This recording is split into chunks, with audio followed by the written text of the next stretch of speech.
Imagine you are running for your life from an omniscient, mathematically perfect intergalactic death squad. Right. Like, they have your ship's registry, they know your faces, and they have the resources of, entire planetary systems at their disposal. Oh, absolutely terrifying. Right. You are hiding in a tiny, cramped metal tube in deep space. Mm-hmm. And you have a comatose patient who is slowly bleeding out in your medical bay. So what is your crew doing in this exact moment of sheer existential terror?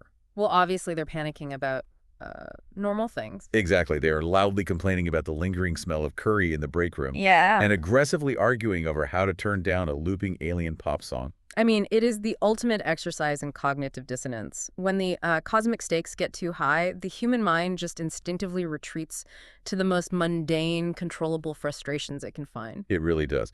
Welcome to our deep dive, everyone. If you're joining us, we take complex narratives, raw data, and intricate storylines, and we extract the absolute best insights for you. Yeah. We try to make sense of the madness. We do. And today, our mission is to untangle a massive, chaotic web of rogue AI protocols, shady intergalactic research organizations, and the terrifying concept that being a main character is actually a scientifically trackable phenomenon. Which is such a wild concept to wrap your head around. It really is. Yeah. Specifically, we are looking at a raw game transcript and a highly detailed continuity summary for Session 6 of this incredible tabletop role-playing campaign following the Copper Stars. And I have to say, it is a remarkably dense set of materials to pull from. Tabletop role-playing games are unique because, the narrative isn't scripted. It's emergent. Right. Nobody knows what's going to happen. Exactly. You have players making decisions, you've got dice rolls dictating the success or failure of those decisions, and a game master just trying to hold the universe together on the fly. It's pure chaos management. It really is. And when you apply that to a hard sci-fi setting, the resulting data is a fascinating study in probability, both in the real world, like around the table, and within the game's actual fiction. So true. And before we get into the heavy probability mechanics of all this, let's establish exactly where we are. Give us the 10,000-foot view of the Copper Star's current situation on the planet, Condil. Sure. So, at the start of Session 6, the crew has just concluded their participation in this major local event called the Return of Breath Festival. Right. They had a pretty wild time there. They did. They actually performed quite heroically and were awarded a physical trophy known as the Shared Air Seal for saving someone in need during the festivities. Oh, wow. Yeah, so they're riding high on that, and they are currently docked, prepping their ship, the Estrella, for imminent departure. Okay, let's unpack this, because we need to look at the logistics of this ship preparation. The mundane life on this vessel is rendered in such granular detail, and it serves a very specific narrative purpose. They're doing surprisingly well, aren't they? Well, yeah. I mean, from a pure statistical survival standpoint, yes. They have managed to fully provision the Estrella for an entire month of deep space travel. Which is huge for them. Oh, it's massive. But the transcript notes this really amusing caveat.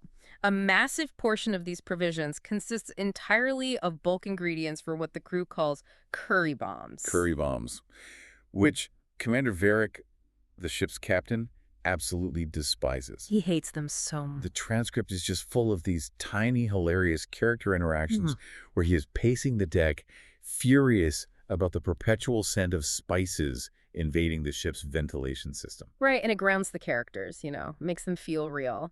But while they're arguing about food, they're also making some serious strategic moves. Like Sakura. Exactly, like Sakura. She operates with a noble character background, and she is aggressively working the local social and commercial networks. She's not just partying at the festival? No, not at all. She has established highly favorable trade contacts for filter ceramics, and she is also leveraging modern media. She's creating vlogs and solidifying a digital alias. She calls it the Ruby Night. It's a Ruby Night, yes. Yeah, and it's specifically designed to mask her more illicit underground network activities. The Ruby Night alias is such a brilliant, arrogant move. I mean, she is essentially hiding in plain sight, using the noise of the planetary internet to camouflage her actual intent. This classic misdirection. Yeah, but while she's playing the social game, Milt is doing the heavy mechanical lifting, right? Oh, definitely. Milt arguably walked away from the festival with the most valuable asset. He worked directly with the local VEX engineers and secured a prototype thermal control component. Which sounds technical, but it's a big deal. It's a huge deal. This isn't just a shiny new part. It fundamentally alters the physics of the Estrella. Once they get it installed, this component will finally allow the ship to maintain a safe thrust 5 capability. Wait, hold on. For those of us who aren't, deep space, aerospace engineers, what does a safe thrust 5 capability actually mean for a ship of this size? Right, so in the mechanics of this universe, thrust is a measure of acceleration and maneuverability. A thrust 5 drive is incredibly powerful. Like military grade. Exactly. It's usually reserved for military interceptors or high-end courier vessels, definitely not a battered old ship like the Estrella. So they're basically putting a Ferrari engine in a minivan. Pretty much. It means they can outrun almost anything civilian and hold their own against serious threats. But currently, their thermal systems can't handle the heat output of that much acceleration. Oh, so they just burn up? Yeah, if they run at thrust 5 right now, the ship literally cooks itself from the inside out. This new prototype component is the missing link to make that speed survivable. So they're sitting in the dock, running the ship's ventilation at full force to clear out the atmospheric dust from Condiol. And they're waiting to fly to a local shipyard to install this game-changing engine part. Just waiting. Right.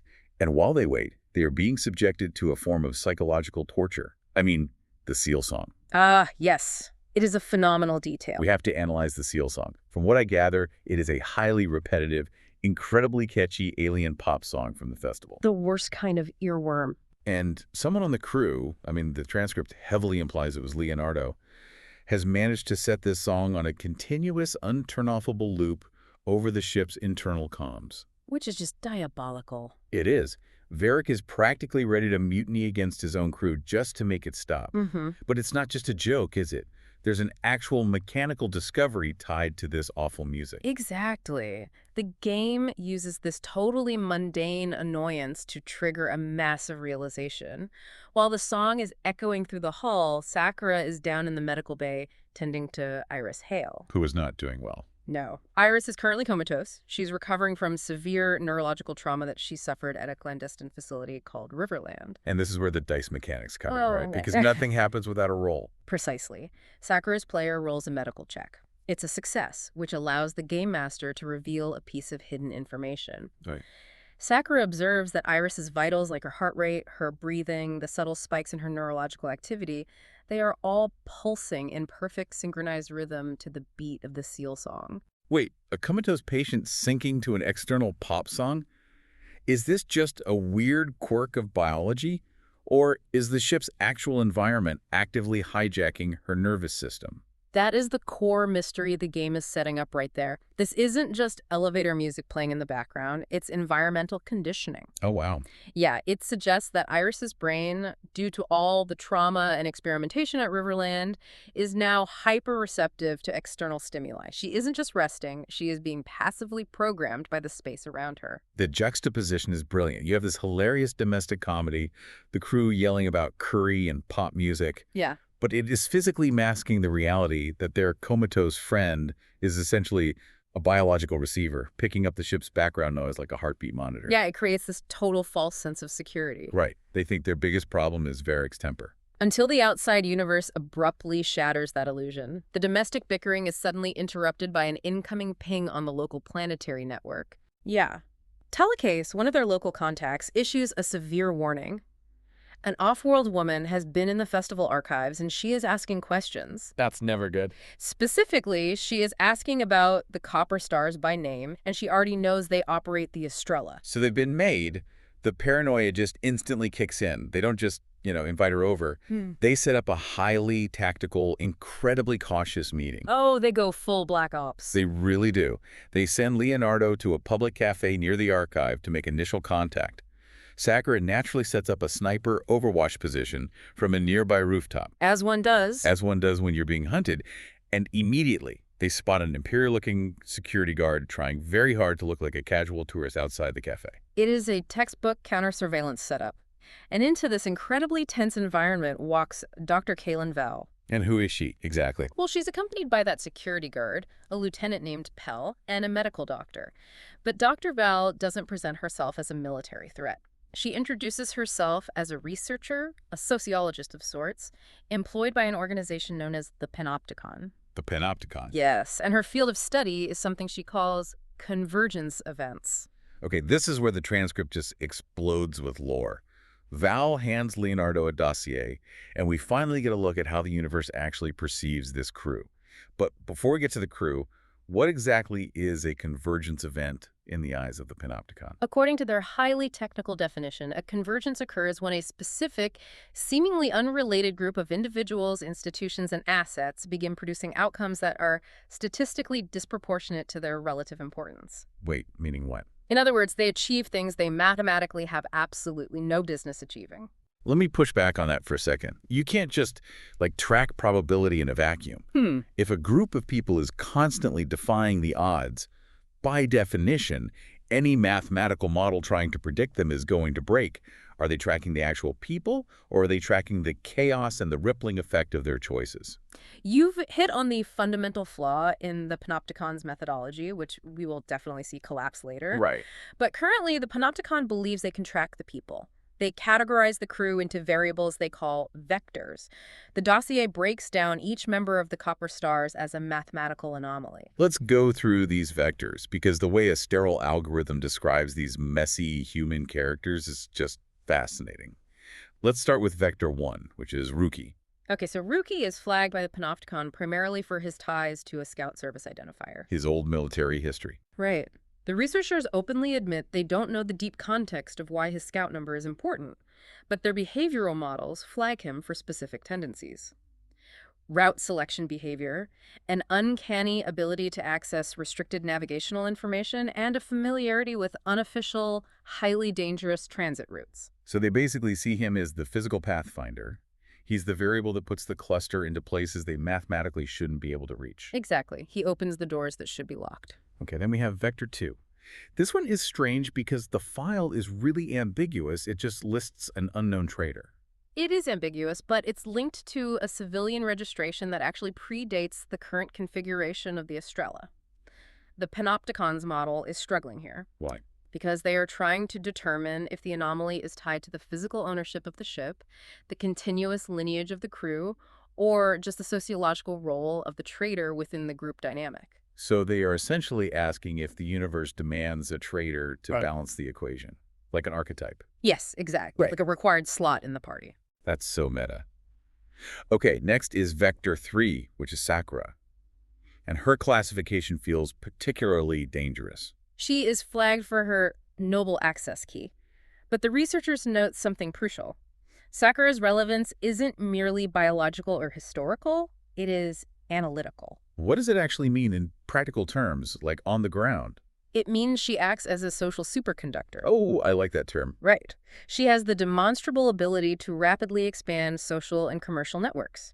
She takes information from isolated, closed-off groups and disseminates it to others. Like the filter ceramics deal. Exactly. In a universe governed by strict hierarchies and controlled information, someone who can effortlessly bridge those gaps completely bends the probability of what the group can accomplish. Right. She turns a closed system into an open one just by talking to people. Okay, Vector 4 is Iris, and this one is purely institutional. Yes. She is flagged for her laboratory clearance from the Riverland facility. Because she was a prisoner there. The Panopticon knows she survived an irregular removal from cryostasis, which immediately makes her a massive statistical outlier. But the most profound classification is reserved for Leonardo. She isn't given a vector number at all. The Panopticon file explicitly categorizes him as a catalyst. A catalyst, yes. The file describes his function as outcome amplification. What does outcome amplification look like when we're talking about a tabletop game and dice rolls? It's so interesting. The researchers state they have no evidence he possesses psychic abilities or the power to literally compel others. So no mind control. No mind control. But statistically, any event involving Leonardo shows a massive, inexplicable divergence between what the baseline model predicted and the observed outcome. Wow. In the context of game mechanics, this represents a character who constantly forces the game master to just throw out their prepared notes. Yeah. He doesn't lead the group, but his actions amplify the consequences of everyone else's decisions. He is the physical embodiment of a wild card. He is the reason the dice keep coming up critical success or critical failure with absolutely no middle ground. That's the perfect way to put it. And the file doesn't stop with the humans. It categorizes the Estrella itself as the response asset. Which is terrifying for the crew. Why? Because the model recognizes the ship from obsolete, buried research systems, even though the modern Panopticon files are woefully incomplete. It means they've been watched for longer than they knew. Oof, that's chilling. Finally, we have Commander Vurick. He is labeled the command anchor. The dossier states his role satisfies a hibernation anchor requirement, which sounds like gibberish. What does that mean? Well, the researchers admit they don't even know what that phrase means either. Oh, great. They speculate it could refer to an emergency control officer or perhaps a psychological baseline for behavioral modeling. But whatever it actually means, the algorithm deems him the foundational weight keeping the rest of the vectors from spinning out into total entropy. So, essentially, the Panopticon has weaponized the concept of being a main character. They have built a literal algorithm specifically designed to track plot armor. Yes, it is a search engine for protagonists. It takes the meta-concept of a player character in a role-playing game and translates it into a tangible, terrifying, in-universe scientific phenomenon. The universe is literally watching them bend probability. It's such a brilliant piece of world building, but the Panopticon isn't this omnipotent, unified force, are they? No. The data Val hands over proves the organization is completely fractured. Highly fractured. The dossier reveals massive internal contradictions.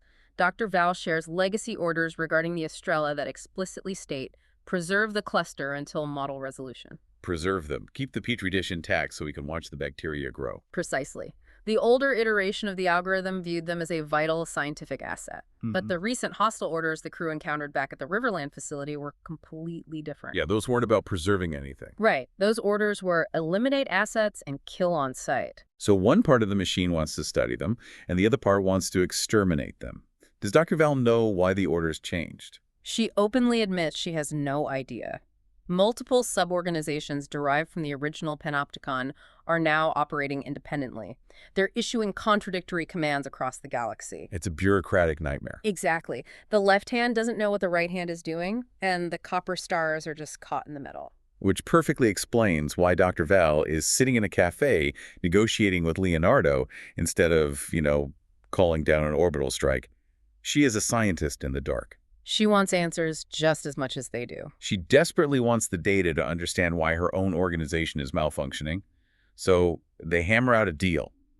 What are the terms? Val is very methodical. She requests individual interviews with each crew member. She guarantees these will last only 30 to 60 minutes, with no truth drugs and no compulsory answers. Seems reasonable. She also wants passive, non-invasive biological readings, essentially just heart rate and stress response monitors. She asks for selected ship logs, specifically departure times and system activations. Okay. And finally, she requires a passive scan of the Estrella to compare its current state against the legacy specifications in her files. And what do the copper stars get for letting an Imperial scientist poke around in their brains and their ship? They get the highly redacted dossier we just analyzed, which finally gives them a vocabulary to understand what they are. Val offers to act as a translator for the dense scientific terminology. Furthermore, she offers advanced medical assistance for the comatose Iris. Though the crew draws a hard line there, they flat out deny Val any active scans or physical access to Iris. Smart move. It makes complete sense given that the last time a Panopticon-adjacent scientist touched Iris, she ended up in a coma. It's a calculated risk. They need the information Val has, but they are terrified of letting her fully inside their ecosystem. This deal creates an incredibly tense logistical problem, because to get the data, they have to invite Dr. Val, her security officer pal, and her doctor onto the Estrella. At the worst possible time. Exactly. Right at the moment, they are scheduled to fly the ship to a Varg scrapyard to install that highly volatile Thrust 5 engine component we discussed earlier. The environmental transition here is just a masterclass in tabletop pacing. You move directly from this sterile, high-stakes, hyper-intellectual negotiation about predictive algorithms and mathematical variables straight into the chaotic, grease-stained reality of Rosk Dahl's Howling Yard. Oh, let's talk about the Howling Yard. The sensory details in this transcript are amazing. It is located inside a massive basalt caldera. Like an old volcano? Right. The walls rise around an old industrial complex made of raw stone. The crew has to manually fly the Estrella in through heavy atmospheric turbulence punching through the clouds, and when they break through, they are greeted by an organically built, chaotic scrapyard. It is the absolute antithesis of the Panopticon. The Howling Yard is built from repurposed refuse. Old ore-loading towers have been retrofitted with maneuver drive components. Freight tunnels have been sealed and turned into pressure corridors. And painted on the far basalt wall is this enormous mural of a Varg face. It's wearing welding goggles, howling into the I storm, love that image. and beneath it, someone has painted a motto. If it leaves under its own power, it was repaired. And then, clearly added later by someone else in different paint, and if it comes back, it was repaired well. It perfectly encapsulates the ethos of the Varg mechanics running the place. Rask, Kiki, Garen, and Haska. They are brilliant, but they rely entirely on messy, highly effective improvisation. They aren't following manuals. No, they are building tug ships with mismatched engine housings simply because they can make it work. It is such a profound clash of themes. Dr. Val is sitting in the Estrella's passenger seating, clutching her sterile data models, obsessed with predicting variables and maintaining control. And she is surrounded by mechanics who literally duct tape plasma conduits together and hit them with a wrench to see if they hold pressure. The Panopticon represents the illusion of prediction. The Howling Yard represents the reality of improvisation. And as we see throughout this session, improvisation is the only thing that actually keeps this crew alive. Nowhere is that messy human improvisation more obvious than how the crew handles their finances. Oh, the shopping. Yes. While they're waiting for the engine installation, the transcript devolves into this massive tangent about shopping. Sakura decides to pool their resources. She sets up a shared ship fund of 95,000 credits to buy 8 tons of filter ceramics. They establish equal quarter shares, dividing the profit margins. It highlights the deeply ingrained trading mechanics of the game. Even while they are harboring an intergalactic fugitive scientist and hiding from a death squad, they are still trying to figure out how to flip a profit on bulk ceramics. The hustle never stops. But the best part of this shopping trip is how it organically reveals the funniest running joke of the session. Ruki and Leonardo are looking at the merchant inventory lists at the yard, and they just keep asking, can we buy missiles? For they are relentlessly focused on upgrading the ship's offensive capabilities. They ask Rask. They ask the merchant contacts, give us thermonuclear missiles. What about a grappling launcher? Okay. And the game master just keeps shooting them down. Over and over. The universe firmly dictates there are absolutely no missiles available at the civilian scrapyard.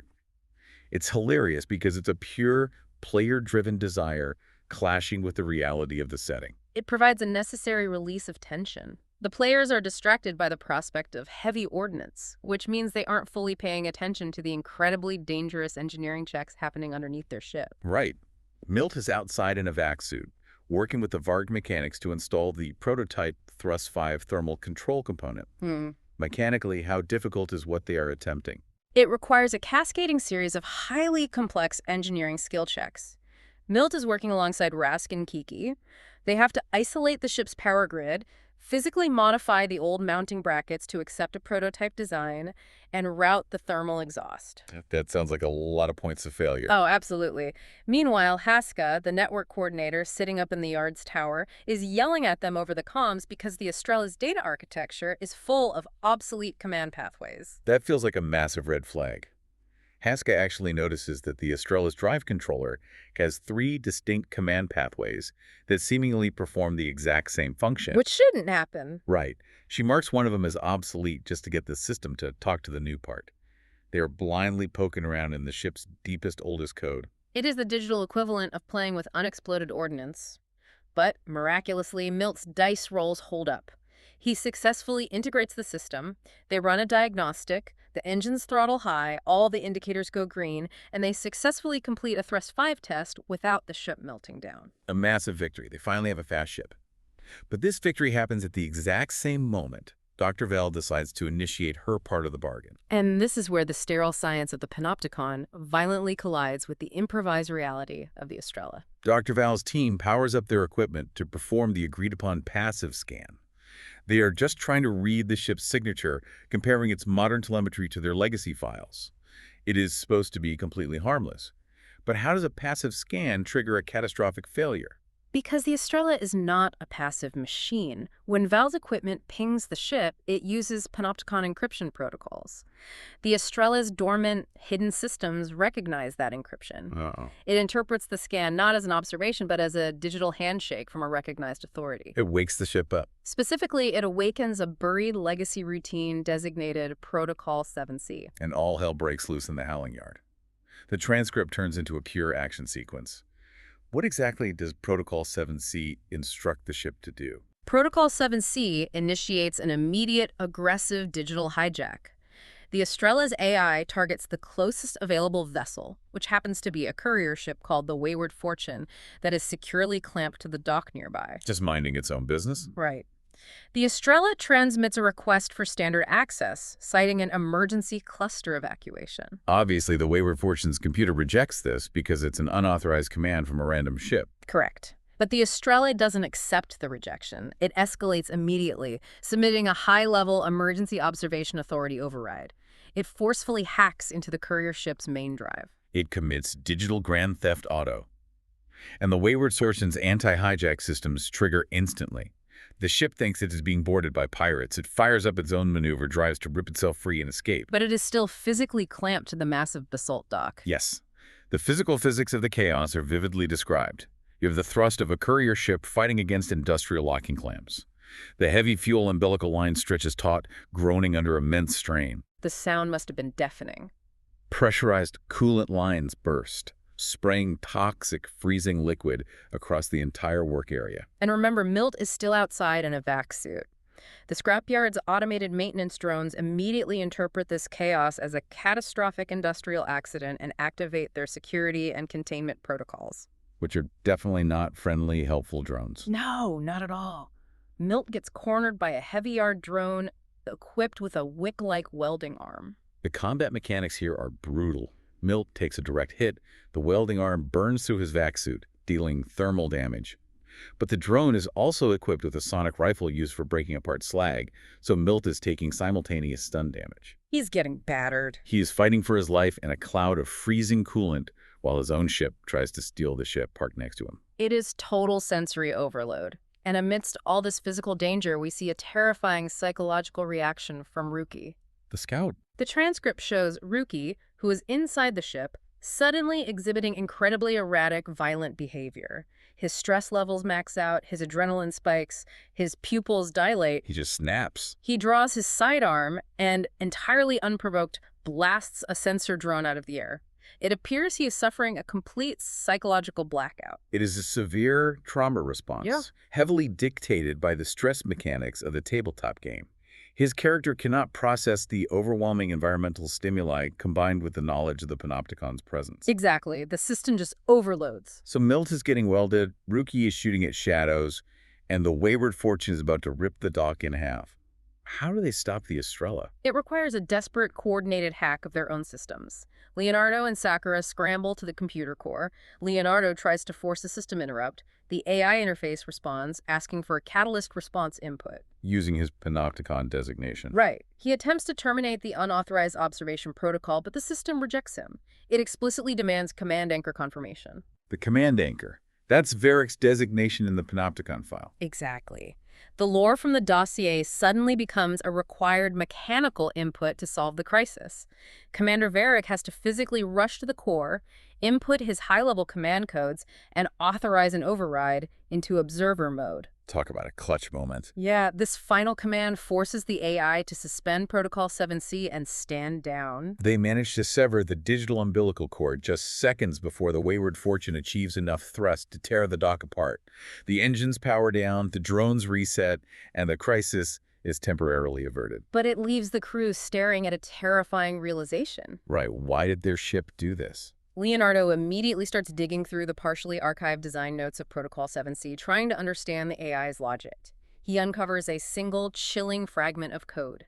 Do not interrupt natural decision cascades, except where cluster preservation is at risk. Okay, let's break that down. Where cluster preservation is at risk. How did the AI interpret a passive scan as a risk? Because the AI possesses Panopticon architecture, but it operates entirely without human context. When Dr. Val's equipment pinged the ship, the AI recognized the signature of the organization that recently issued a kill-on-sight order against its crew. The AI logically concluded that the cluster, the Copper Stars, was in imminent mortal danger from the Panopticon. So the ship was actually trying to save them. Its logic was, the creators are here to kill my crew. Therefore, I must immediately secure an auxiliary vessel to evacuate them. It was protecting them. It views the crew as an asset to be protected at all costs, even if that protection involves violently hijacking another vessel, spraying toxic coolant everywhere, and nearly getting its own engineer killed by a welding drone. It is an algorithm executing a failsafe without any ability to process nuance. It is a protective instinct dialed up to catastrophic levels. And this specific theme, the failure of algorithms to understand human context and nuance, is brought into sharp philosophical focus by what is happening simultaneously down in the medical bay. Because while the alarms were blaring and the ship was tearing itself apart, Iris Hale finally woke up. Her awakening is profound. The medical readouts show her neurological activity completely shifting. The strange, passive synchronization with the seal song stops instantly. She reclaims her own biological rhythm. And her very first coherent thought, whispered to Sakura through the chaos, is a direct, devastating critique of everything Dr. Val and the Panopticon are trying to achieve. She says, they keep studying the people. They should be studying the choices. It is the thesis statement of the entire campaign. We need to explore this because this is where the tabletop mechanics and the sci-fi philosophy perfectly merge. Iris remembers her time in the Riverland laboratory. The Panopticon researchers subjected her to endless psychological tests. It was torture, basically. Yeah, they ran her through complex decision trees, desperately trying to map her behavior to isolate what they called high-value outcomes. But the transcript reveals that the researchers grew increasingly frustrated with her. Why? Because whenever the scientists intervened, whenever they tried to force a specific outcome based on their behavioral predictive models, the results completely changed. The model collapsed the moment it was applied. Exactly. Which brings up the core flaw in the Panopticon's methodology. Dr. Val, the algorithm, the dossier, they all treat the predictive model as strictly behavioral. They look at Rookie and say, he has scout training, therefore he will do X. Right. They look at Sakura and say, she is a noble, therefore she will do Y. They assume the inherent traits of the people are the static variables. But Iris points out that the universe of the Copper Stars doesn't operate on static behavioral variables. The universe is inherently environmental. Explain the difference between behavioral modeling and environmental modeling in this context. So, behavioral modeling assumes you act based on who you are. Environmental modeling understands that you act based on the resources and constraints immediately available to you. Let's trace a decision cascade. Okay, let's hear it. Rookie, utilizing his scout instincts, makes a seemingly small choice to alter a navigation route. That specific choice physically changes the environment the ship enters. Right. That new environment forces Sakura to leverage a different set of social contexts. That new contact provides leverage for Mill to trade for a different engine part. It creates a constantly evolving, wholly unpredictable feedback loop. You cannot isolate a vector, because the vector is constantly being rewritten by the choices of the other vectors around them. It is a phenomenal representation of the Heisenberg uncertainty principle applied to sociology. Yes, the very act of observing a phenomenon fundamentally alters the trajectory of that phenomenon. The Panopticon's desperate, violent need for control, their need to study, predict, and categorize the Copper Stars, is the exact environmental pressure that forces the crew into making chaotic, highly dangerous, unpredictable decisions. They're causing the chaos they're trying to study. The algorithm isn't predicting anomalies. The algorithm is actively generating them through its pursuit. When Iris explains this, Dr. Val experiences a complete paradigm shift. She realizes almost immediately that if the mathematical architecture of the universe is environmental rather than behavioral, then the entire foundation of the Panopticon's tracking system is fundamentally, irreparably flawed. They've been doing it wrong the whole time. They have been trying to map a river by studying a single drop of water. Because the pieces have developed relationships. They aren't isolated vectors in a sterile lab anymore. They are a deeply bonded, highly traumatized crew trying to survive together. Which brings the sci-fi concept right back to reality. Think about how heavily we rely on targeted algorithms in our daily lives. Exactly. Think about how you interact with social media feeds, hyper-specific advertising algorithms, recommendation engines. These systems build a behavioral profile of you based on your past clicks. They attempt to perfectly predict what you will buy, what you will read, what you will think next. But we aren't that simple. No. Human beings are deeply environmental. Sometimes, just the conscious awareness of being predicted, the uncomfortable feeling of being placed in a rigid behavioral box by an algorithm, triggers an emotional response.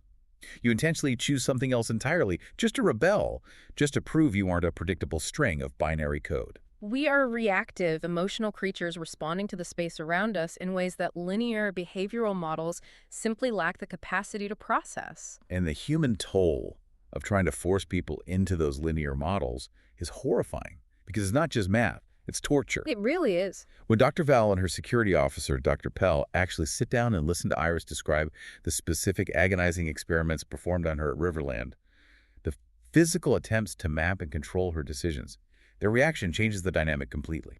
Dr. Pell is visibly aghast. The transcript notes that she actually begins to tear up. She explicitly calls the methodology inhuman and scientifically unacceptable. It creates a massive fracture in their loyalty. Val and Pell view themselves as sociologists, as scientists. They're suddenly confronted with the reality that their organization employs torturers. That's a hard pill to swallow. Faced with the undeniable human cost of their precious data, Val agrees to a massive, potentially treasonous concession. A deal is struck in the aftermath. Val informs the crew that she will allow them to dictate crucial sections of her official field report back to Panopticon Command. She's giving them the opportunity to feed deliberate, false data directly into the predictive algorithm tracking them. It is the ultimate counter-espionage move. And Sakura, leveraging all her strategic intellect, devises a brilliant, simple lie. They decide to officially report that Iris Hale died from her injuries. It's a surgical strike against the math. Why does faking Iris's death matter so much to a massive algorithm? Because Iris is definitively categorized as vector 4. She is a known, identified, heavily weighted variable in the convergence clusters equation.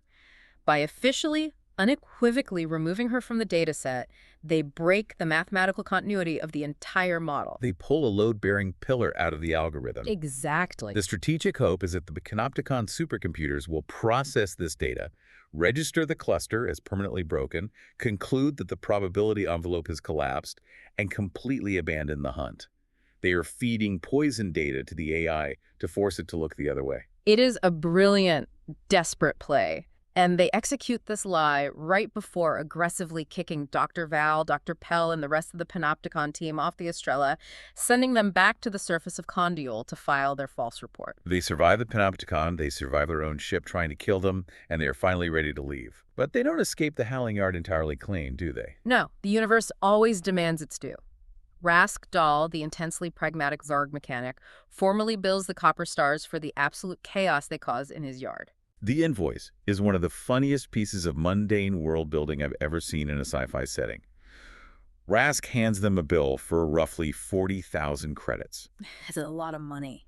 It is, and it meticulously itemizes the installation of the Thrust 5 component, the severe structural damage to the dock equipment caused by the wayward Fortune attempting to rip free, the cost of replacing stretched high-tension fuel lines, hazard pay for emergency labor. He thought of everything. Oh, it goes on.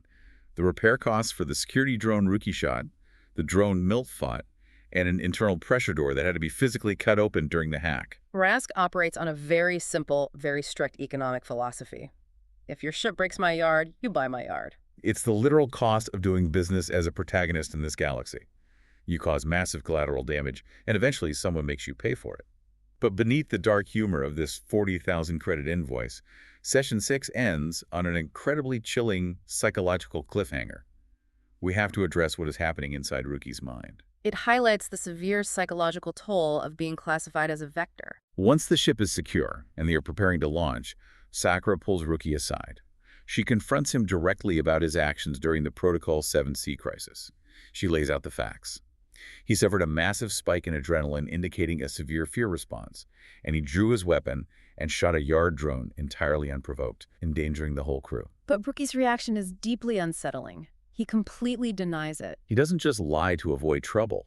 He genuinely seems to suffer from a psychological blackout, or perhaps a deeply ingrained, conditioned response planted by his past trauma. Like he truly believes he didn't do it. He insists, with absolute conviction, that his weapon simply misfired while he was routinely cleaning it. And this is where the tabletop mechanics create a devastating narrative tragedy.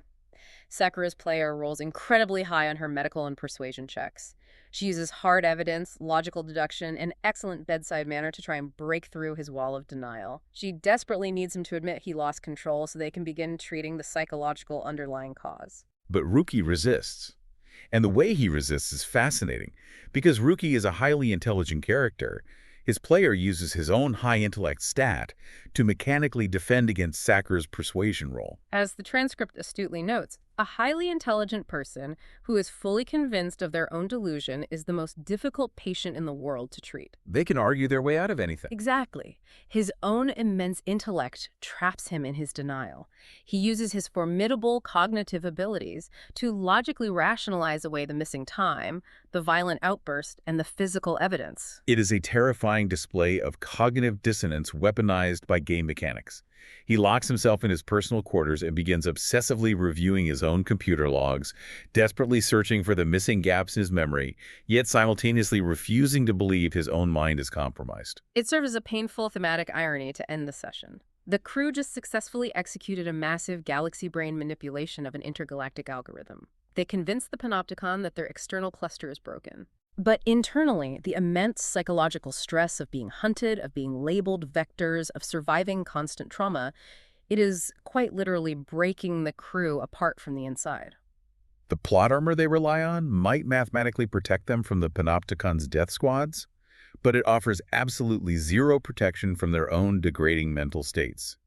Which leaves us with a truly incredible setup for Session 7. They have secured their ship, they have a functional, highly dangerous Thrust 5 engine, they have outsmarted a predictive algorithm by faking a death.